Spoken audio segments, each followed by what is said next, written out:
नमस्कार दोस्तों आज से हम इस चैनल पर इंडियन ज्योग्राफी की क्लास स्टार्ट करने जा रहे हैं। तो अभी हम इस वीडियो में समझेंगे ज्योग्राफी शब्द को।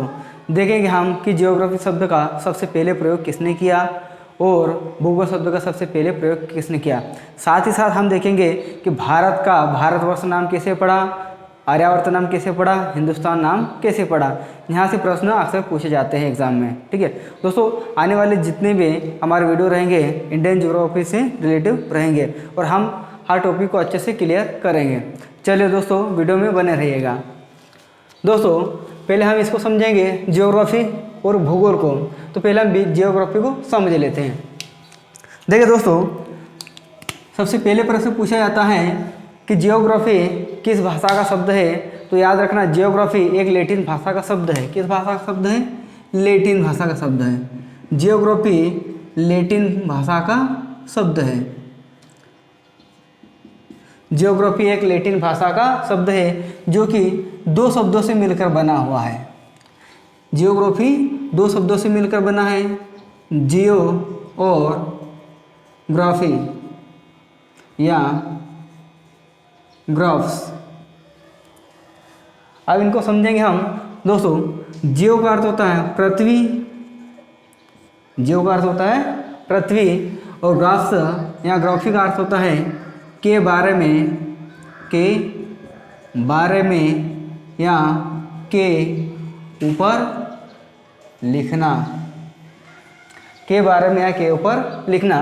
अर्थात हम कह सकते हैं पृथ्वी के बारे में, अर्थात पृथ्वी के बारे में या पृथ्वी के ऊपर लिखना, पृथ्वी के बारे में या पृथ्वी के ऊपर लिखना। आगे बात करें दोस्तों, प्रश्न पूछा जाता है कि ज्योग्राफी शब्द का सबसे पहले प्रयोग किसने किया। तो देखिए दोस्तों, ज्योग्राफी शब्द का सबसे पहले प्रयोग किया इरेटोस्थेनीज ने। किसने किया? इरेटोस्थेनीज ने।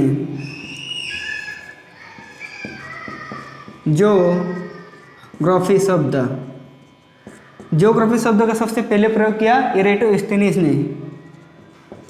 इरेटोस्थेनीज ज्योग्राफी शब्द का सबसे पहले प्रयोग किया इरेटोस्थेनीज ने। और इरेटोस्थेनीज ने ही भूगोल के बारे में व्यवस्थित रूप से लिखा। इरेटोस्थेनीज ने भूगोल के बारे में व्यवस्थित रूप से लिखा। अब जब इन्होंने व्यवस्थित रूप से लिखा है तो लिखा होगा किसी पुस्तक में। तो इनके द्वारा एक पुस्तक लिखी गई थी। इनकी पुस्तक का नाम है जियोग्राफिया। तो इस पुस्तक में इन्होंने भूगोल के बारे में व्यवस्थित रूप से लिखा है, इसीलिए इन्हें व्यवस्थित भूगोल का जनक कहा जाता है। व्यवस्थित भूगोल का जनक कहा जाता है। तो व्यवस्थित भूगोल के जनक कौन है? इरेटोस्थेनीज। कौन है दोस्तों? इरेटोस्थेनीज। आगे बात करें हम तो एक और प्रश्न पूछा जाता है कि भूगोल शब्द का सबसे पहले प्रयोग किसने किया। भूगोल शब्द का सबसे पहले प्रयोग किसने किया? ठीक है, इसको साफ कर देता हूं मैं।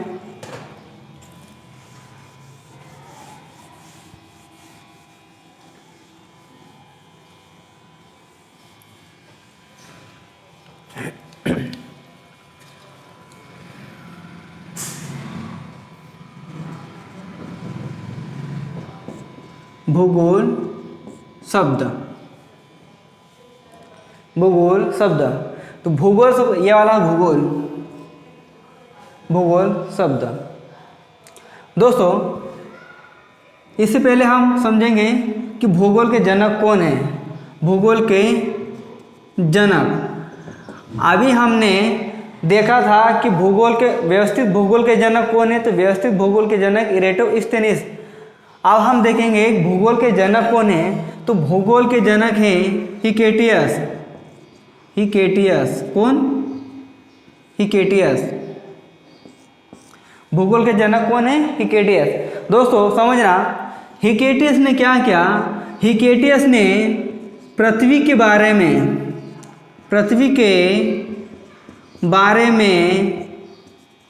क्रमबद्ध तरीके से लिखा। क्रमबद्ध तरीके से लिखा। हिकेटियस ने क्या किया? पृथ्वी के बारे में क्रमबद्ध तरीके से लिखा। अब इन्होंने भी पृथ्वी के बारे में क्रमबद्ध तरीके से लिखा, इसका मतलब लिखा होगा किसी पुस्तक में। तो इनके द्वारा एक पुस्तक लिखी गई थी जिसका नाम है, इनकी पुस्तक का नाम है जस पीरियोडस। जस पीरियोडस। पुस्तक का नाम क्या है दोस्तों? जस पीरियोडस। और इस पुस्तक का अर्थ होता है, इस पुस्तक का अर्थ होता है पृथ्वी का वर्णन। पृथ्वी का वर्णन। तो इस पुस्तक के बारे में एग्जाम में प्रश्न पूछा जाता है कि ये बताइए जस पीरियोडस का अर्थ क्या होता है। तो जस पीरियोडस का अर्थ होता है पृथ्वी का वर्णन। क्या होता है? पृथ्वी का वर्णन। तो भूगोल के जनक कौन है? हिकेटियस। क्यों कहते हैं? क्योंकि इन्होंने पृथ्वी के बारे में क्रमबद्ध तरीके से लिखा। किस में लिखा? तो इनकी एक पुस्तक है जस पीरियोडस, जिसका अर्थ होता है पृथ्वी का वर्णन। इसीलिए इन्हें भूगोल का जनक कहा जाता है। क्या कहा जाता है? भूगोल का जनक कहा जाता है। ठीक, तो दोस्तों हमने जियोग्राफी शब्द को समझा और जियोग्राफी शब्द का सबसे पहले प्रयोग किसने किया, इसके बारे में देखा हमने। फिर हमने भूगोल के जनक देखे कि भूगोल के जनक कौन है? हिकेटियस है। इनके द्वारा पुस्तक कौन सी लिखी गई? तो जस पीरियोडस लिखी गई। इस पुस्तक में इन्होंने क्या किया? तो इन्होंने पृथ्वी के बारे में क्रमबद्ध तरीके से लिखा। ठीक, इस पुस्तक का अर्थ होता है पृथ्वी का वर्णन। देखिए आगे बात करते हैं हम दोस्तों भूगोल। भूगोल शब्दों को हम समझेंगे अब। भूगोल, भूगोल शब्द से हमें स्पष्ट दिखाई दे रहा है कि भू मतलब पृथ्वी। भू का अर्थ होता है पृथ्वी। गोल मतलब गोलाकार। गोल मतलब गोलाकार। अर्थात पृथ्वी क्या है? अर्थात पृथ्वी क्या है?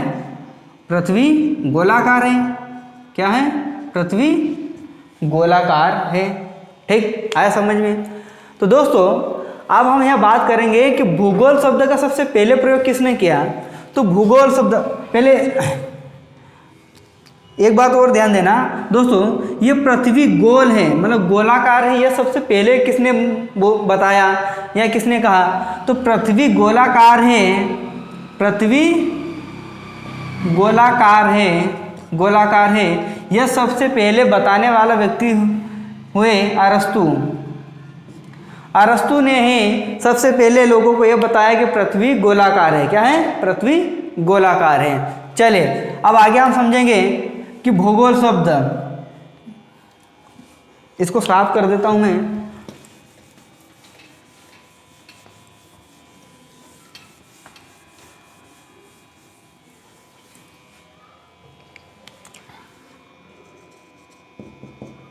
भूगोल शब्द, भूगोल शब्द का सबसे पहले प्रयोग किसने किया?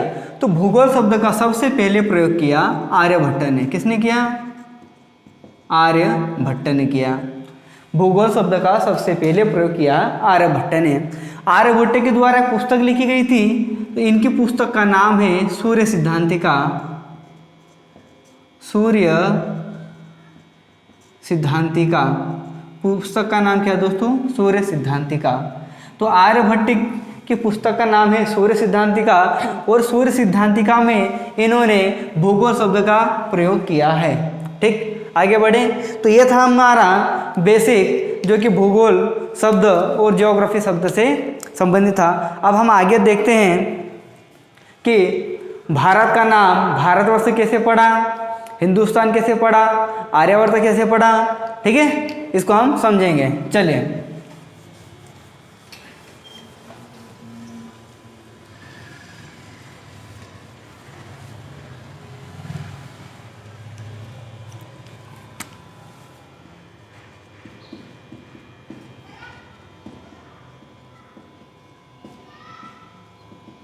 भारत के नाम।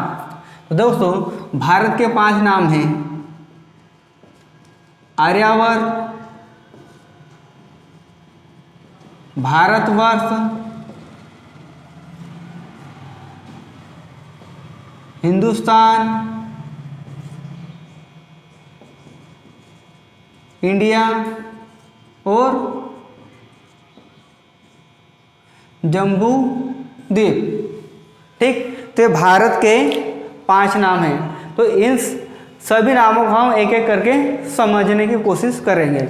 चलिए देखते हैं हम आर्यावर्त। आर्यावर्त को हम समझने की कोशिश करेंगे।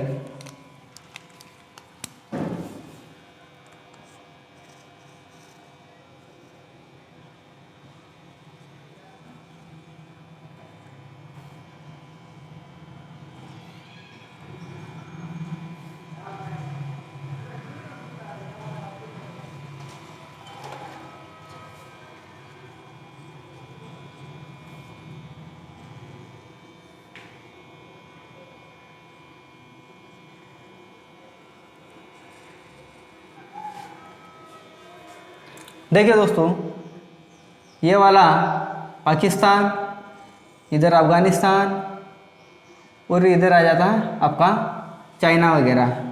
ठीक, और ये देखिए दोस्तों, ये वाला क्षेत्र मध्य एशिया कहलाता है, मध्य एशिया। ठीक, और ये मानसरोवर यहाँ पर है, मानसरोवर में तिब्बत में है मानसरोवर। मानसरोवर के पास से निकलती है सिंधु नदी। कौन सी नदी निकलती है? सिंधु नदी। ठीक है, पहले हम इसको समझेंगे आर्यावर्त। आर्यावर्त देखिए दोस्तों, इतिहासकारों का यह मानना है कि जो आर्य लोग थे, आर्य लोग, उनका मूल निवास स्थान था मध्य एशिया। क्या था? मध्य एशिया। धीरे धीरे वह आर्य लोग उत्तर भारत में बसने लगे। ये पंजाब वाले क्षेत्र में यहाँ पर आकर बसने लगे, कबीलों के रूप में आए। कुछ 1-2 कबीले आए, फिर धीरे धीरे ये कबीले बढ़ते गए। ठीक है, तो ये लोग क्या थे? आर्य लोग थे। क्या थे? आर्य लोग थे। तो उत्तर भारत में बसने वाले आर्यों के नाम पर ही पड़ा भारत का नाम आर्यावर्त। क्यों पड़ा? क्योंकि ये आर्य लोग धीरे धीरे बसने लगे पूरे भारत में। ये पूरे उत्तर भारत में बसने लगे और इनका वर्चस्व बढ़ने लगा। तब भारत उस समय आर्यावर्त के नाम से जाने लगा। ठीक है, तो इस प्रकार भारत का नाम पड़ा आर्यावर्त। मतलब उत्तर भारत में बसने वाले आर्यों के कारण भारत का नाम क्या पड़ा? आर्यावर्त। क्या नाम पड़ा? आर्यावर्त। अब हम बात करते हैं भारतवर्ष की। भारतवर्ष के देखिए दोस्तों, इन्हीं आर्यों के शक्तिशाली राजा हुए भरत। इन्हीं आर्यों के शक्तिशाली राजा हुए भरत। मतलब ये कबीले थे, इन्हीं कबीलों में से एक भरत नाम का कबीला था जो कि इनका राजा था और वह बहुत ज़्यादा शक्तिशाली था। इसीलिए इन आर्यों के शक्तिशाली राजा हुए भरत, और भरत के नाम पर ही पड़ा भारत का नाम भारतवर्ष। किसके नाम पर पड़ा? भारतवर्ष, भरत के नाम पे। ठीक, आगे हम इसमें बात करें भारत से संबंधित। तो दोस्तों जो भरत है, राजा भरत, वह राजकुमार दुष्यंत एवं शकुंतला के पुत्र थे। किसके? राजकुमार दुष्यंत और शकुंतला के पुत्र थे। राजा भरत किसके पुत्र थे? राजकुमार दुष्यंत और शकुंतला के पुत्र थे। इसकी जानकारी हमें कहाँ से मिलती है? तो इस बात की जानकारी हमें मिलती है विष्णु पुराण से। विष्णु पुराण से मिलती है इसकी जानकारी हमें, विष्णु पुराण से मिलती है।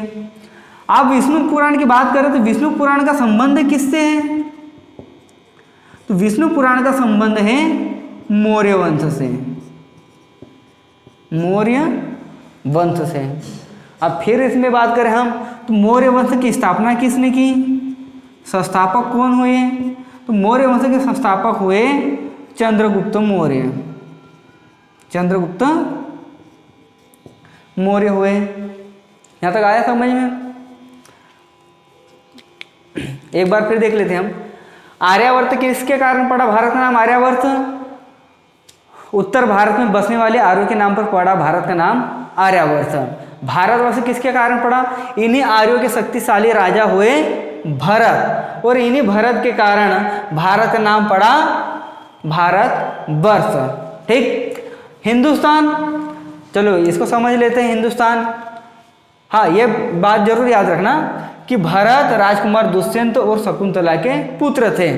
ठीक है। और इसकी जानकारी हमें विष्णु पुराण से मिलती है, और विष्णु पुराण का संबंध मौर्य वंश से है, और मौर्य वंश की स्थापना किसने की? चंद्रगुप्त मौर्य ने की। ठीक। चलिए आगे बढ़े।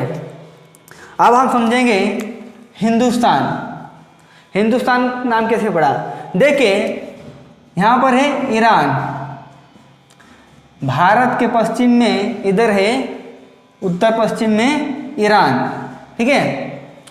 तो ये जब लोग ईरानी लोग इधर सिंधु घाटी के क्षेत्र तक आए तो इन लोगों ने सिंधु नदी को हिंदू नदी कहा। क्या कहा? हिंदू नदी। मतलब ईरानी लोग स को ह बोलते थे। क्या बोलते थे?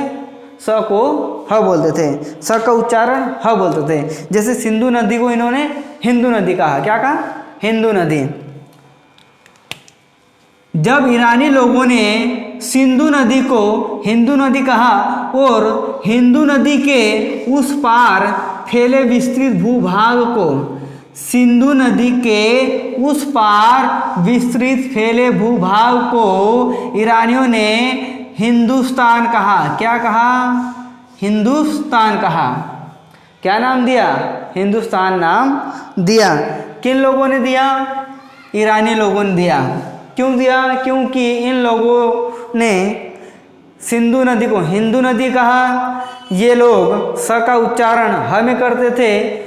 जब इन्होंने सिंधु नदी को देखा इस क्षेत्र में आकर, तो इन्होंने सिंधु नदी को हिंदू नदी कहा, और हिंदू नदी के उस पार सिंधु नदी के उस पार फैले विस्तृत भाग को इन्होंने हिंदुस्तान कहा। ठीक। चलिए आगे बढ़े। ये भी आया समझ में? चलिए आगे बढ़ते हैं। इंडिया। इंडिया शब्द को हम समझेंगे। तो दोस्तों यूनानी लोगों ने सिंधु नदी को इंडस नदी कहा। क्या कहा? इंडस। यूनानी लोगों ने सिंधु नदी को इंडस कहा।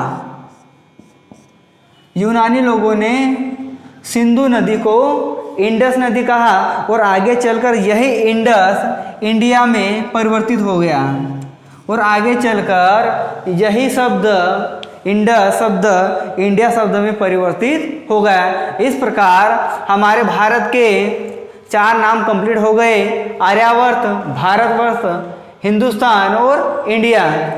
अब जम्बूद्वीप की बात करें हम, तो दोस्तों जम्बूद्वीप तो रामायण में भारत को जम्बूद्वीप के नाम से जाना गया। रामायण में भारत को जम्बूद्वीप के नाम से जाना गया। रियल में देखा जाए दोस्तों तो भारत जम्बूद्वीप के नाम से नहीं जाना जाता। भारत जम्बूद्वीप का भाग है। एक क्या है? ये जम्बूद्वीप एक प्लेट है, ये बड़ा सा भूभाग है, और इसी भूभाग का हिस्सा कौन है? अपना भारत। ठीक है। अगर आपने एग्जाम दी होगी तो आपको पता होगा, प्रश्न कई बार आपके सामने आया होगा कि भारत किस भूभाग का हिस्सा है या भाग है। तो ऑप्शन में आपको जम्बूद्वीप दिखाई दिया होगा, और आपने अगर पढ़ रखा होगा तो आपने आंसर जरूर लगाया होगा कि भारत जम्बूद्वीप का भाग है। जम्बूद्वीप मतलब गोंडवाना प्लेट का भाग। जम्बूद्वीप गोंडवाना प्लेट का भाग है, और जम्बूद्वीप का भाग कौन है? अपना भारत। ठीक है। तो इस प्रकार भारत के 5 नाम कंप्लीट होते हैं, और हमने अभी बेसिक जानकारी देखी दोस्तों। तो ये जानकारी आपको कैसी लगी कमेंट करके ज़रूर बताना। अभी हमारा नेक्स्ट वीडियो रहेगा भारत की अक्षांश और देशांतर स्थिति। तो हम इसमें देखेंगे अक्षांश देशांतर स्थिति में कि भारत का विस्तार कहाँ से कहाँ तक है, अक्षांश कितना है, क्षेत्रफल कितना है, ठीक है, और भारत के बिंदु अंतरिम बिंदु कौन से हैं, ठीक है, उत्तरी बिंदु, दक्षिणी बिंदु, पूर्वी बिंदु, पश्चिम बिंदु कौन से हैं। ठीक है दोस्तों, तो वीडियो अगर अच्छा लगा हो तो शेयर करना, लाइक करना। ठीक है दोस्तों, चलिए बहुत बहुत धन्यवाद।